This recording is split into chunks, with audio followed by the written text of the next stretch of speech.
What's up, everybody? Welcome back to High Voltage Diesel. And today, we are going to explore the 70 Impala once again. We have some stuff on this car that needs some more attention than just surface rust. And I cannot wait to get into this. And I've been wanting just to take a screwdriver to this thing and just pick this off. But I wanted to wait to bring everyone along with me to do this. So it's about time that we take a screwdriver and get under this and see what is going on right here. What is going on? Here we go. Let's see what kind of awesome body work is done on this. Oh boy. Well, it actually wasn't as bad under there as I thought. See, that's why you never, ever judge a book by its cover, folks. Because, you know, sometimes it's just not as bad as you think. It's a pretty darn good dent right there that they tried to fill. I'm going to take the little spinny thing here. Now I'm going to clean this up a little bit. And we're going to see if we can fix this up just a little bit.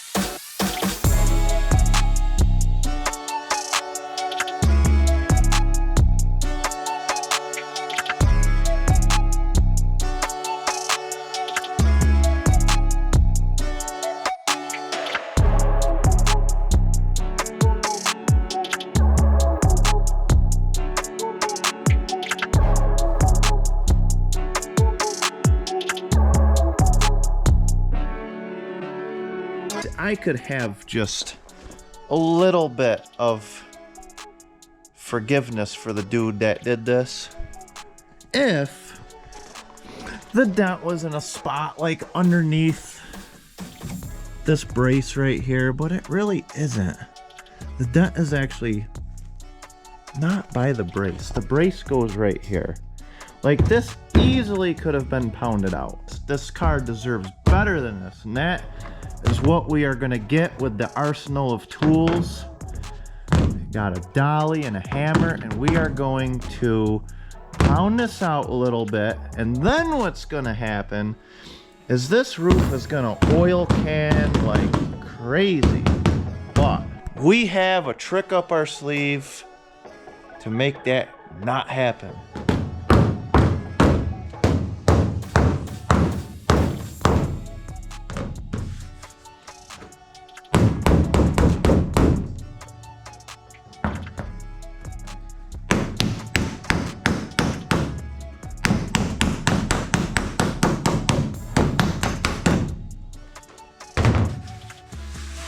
I mean, they didn't even try to pound this out in the least bit.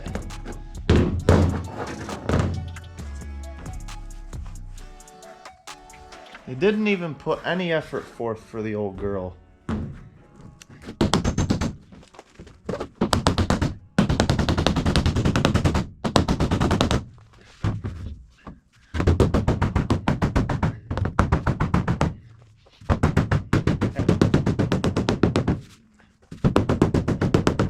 There we go. Now we're getting somewhere.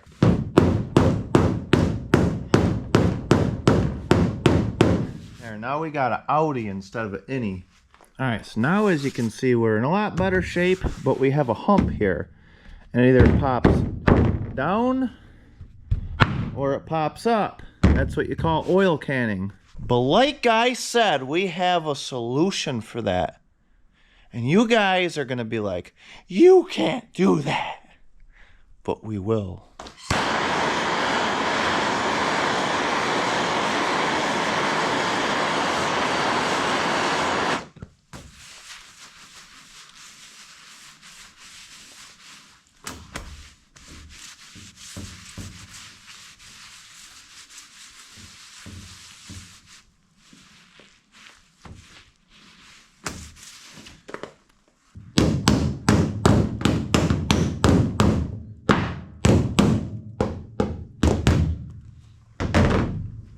So that's pretty cool, ain't it?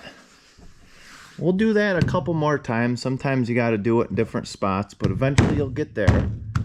And that works pretty darn good. Kind of shrinks the metal a little bit, because when you hammer and dolly it, when metal gets dented, it stretches, and then you have to take that metal and tighten it back up again, and that's kind of what we're doing here.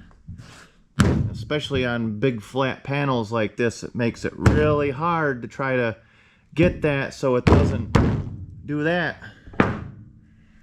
But you can see every time we do it, it gets a little bit better. We're going to do it in some different spots and kind of centralize the torch, work our way around, and eventually it'll work out pretty good.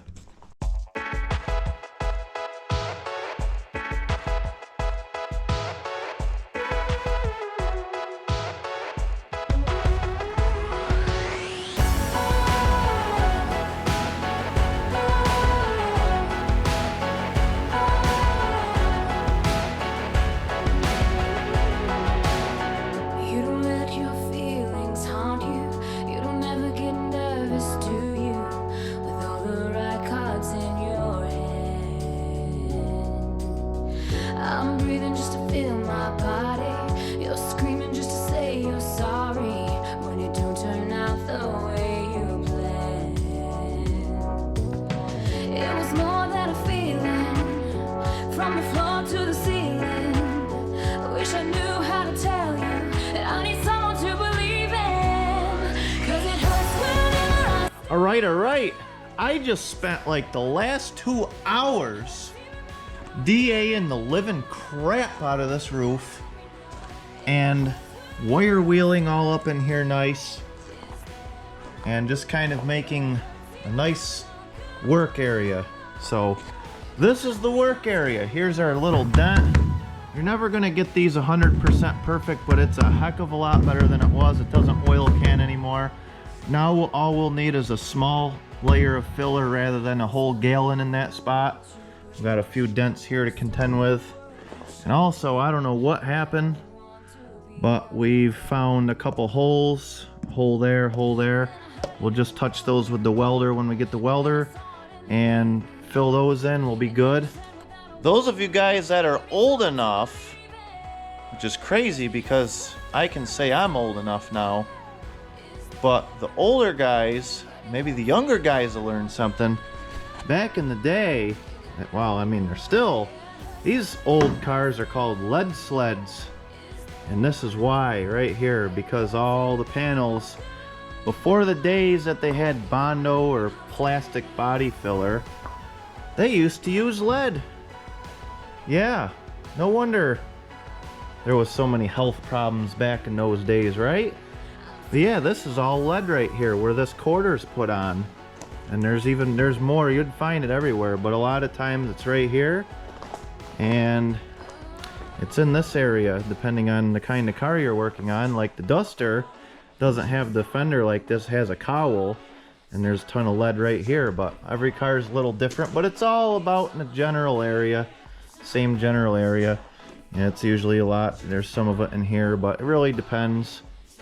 Pretty much always where the quarter and the roof meet, you're gonna find quite a bit. And it's usually, they did a pretty good job, but you usually have to fine tune it a little if you want nice work. So we're not gonna worry about the window areas right now because we're gonna have to pull the glass out at a later date and do quite a bit of repair work in here where we actually have rot. So yeah, there's some right there. So we're gonna have to do quite a bit, but I'd at least like to just make some progress on this car to say I did. Now it's time to use our rust conversion compound right here, which is this that I chose. And this is not a product review or anything. This is just the stuff that my local body shop supply store had. And so far I like it on the trunk. So we are going to put it on here. Basically all you need is a rag and some rubber gloves because you don't want to get this stuff on your skin. And one thing I learned, I mean, this is just obvious, but one thing I learned is you definitely don't want to get it, because when I did this trunk, you don't want to get it on any chrome. I mean, that's obvious, but the chrome on this car is pretty shot anyway, so I really wasn't even worried about it. But if you have a car that's got nice chrome on it, I would definitely recommend either taking the panel off or covering it really good with plastic or something, because it definitely will take its toll on the chrome. So when it comes time to do the quarters and stuff, these wheels are going to come back off. So this particular stuff here, the directions say to put on in like 2 or 3 light coats. So that's what we're going to do. And just wipe it on.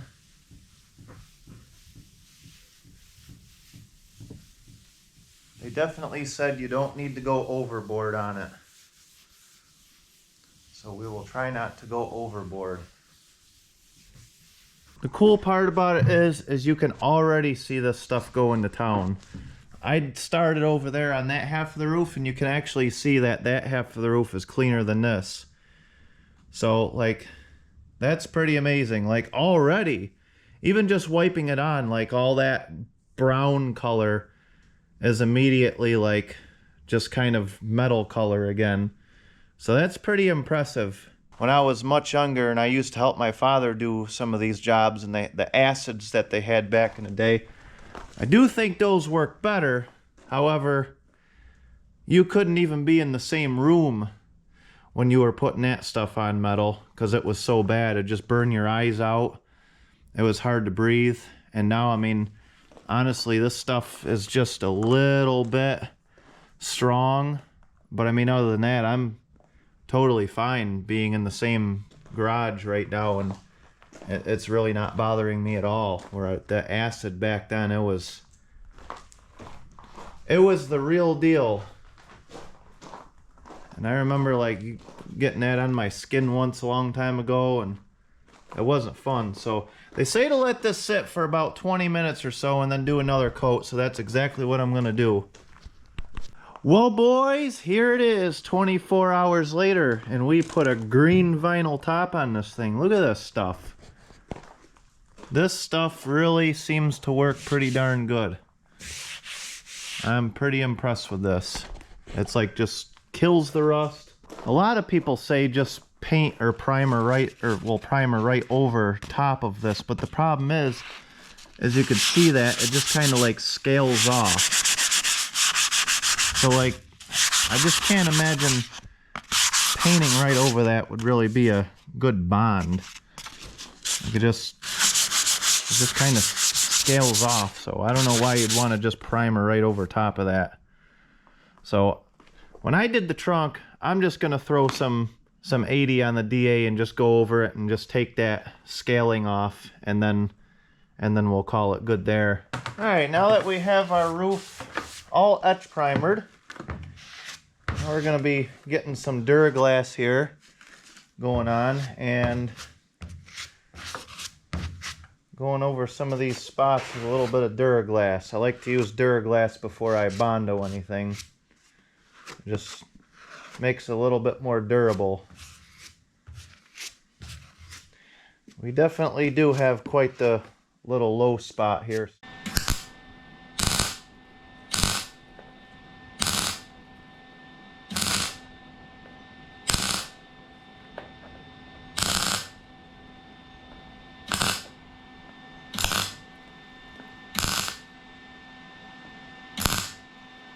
So we just ran over our Duraglass with the DA.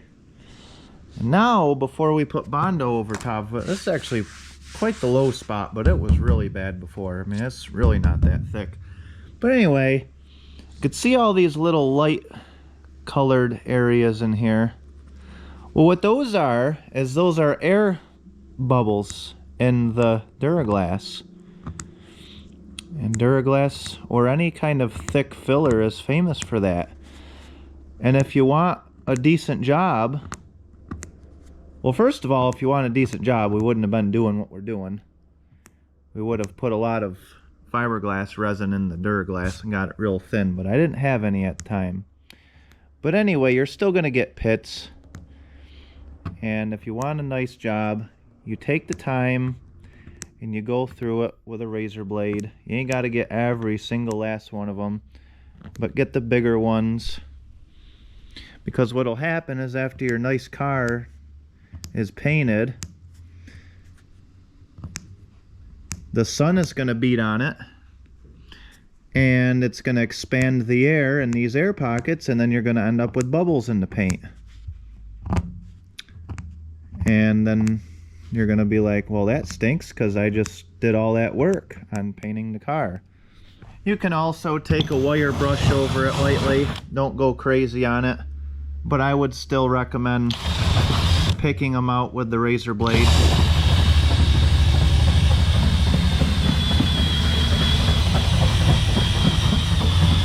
And then you can take your air gun and get really close and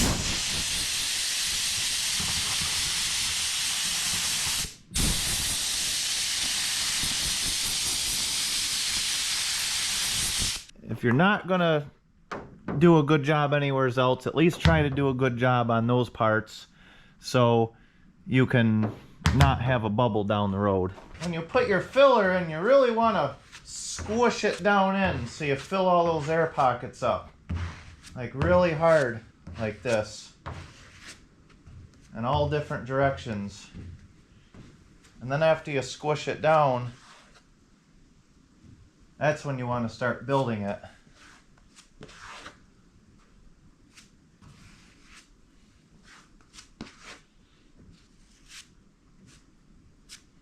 And yes, you could put filler right over the etch primer like we did. And you are going to be just fine. So it's important to get this Bondo when it's still just a little bit tacky. With nice sturdy 6 grit, just shave it off.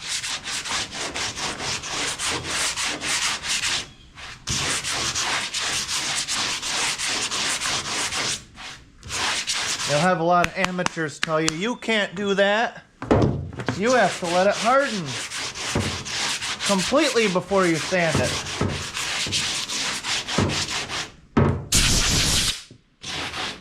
Well, if you like to work that hard, go for it.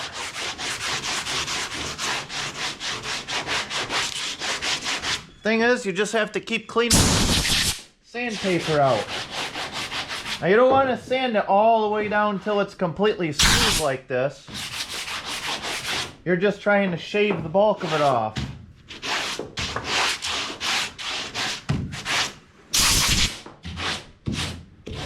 The trick is to take nice long strokes. Like right there is all we need with this.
And there she is, folks. Got it all primered, Got the trunk primered, got the roof primered. Do a little bit of sanding. I didn't do anything yet. I just wanted to see how this was gonna come out, but I'm gonna sand this and then primer it again at some point, but we're gonna wait for now because we got other stuff to do. We got a lot of other stuff to do, so I am super happy with the way this came out.